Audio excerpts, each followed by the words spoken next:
aussi sur un petit port côtier aux abords de Toulon, juste avant Toulon, qui s'appelle Sanary. Alors nous venons pour dire notre chapelet à Sanary, et puis voilà qu'un ami nous apprend que Sanary en fait c'est du provençal, qui veut dire Saint-Nazaire. Et Saint-Nazaire, nous sommes aux aguets, puisque nous venons de Nice, nous connaissons la tradition de Saint-Nazaire et Saint-Cels.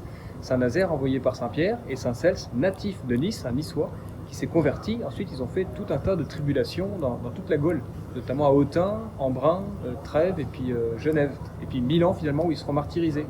Alors pourquoi Saint-Nazaire ici sur les bords de la côte?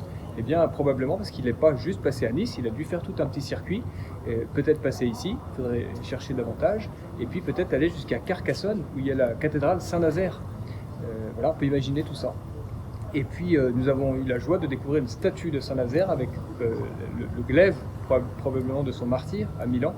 Et puis il y avait un petit loculus là, vide hélas, mais qui contenait une relique de Saint-Nazaire, qui est peut-être dans la sacristie de cette église.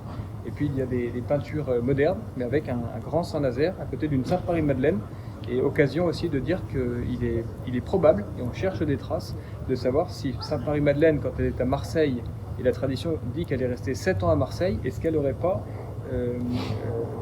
accosté, abordé tout le long des colonies grecques de Marseille jusqu'à Nice, où on trouve sa trace, et peut-être ici aussi à Sanary, à Toulon, à Fréjus, à Saint-Tropez, tous ces lieux-là qui sont vraiment la porte d'entrée de l'évangile pour les Gaules.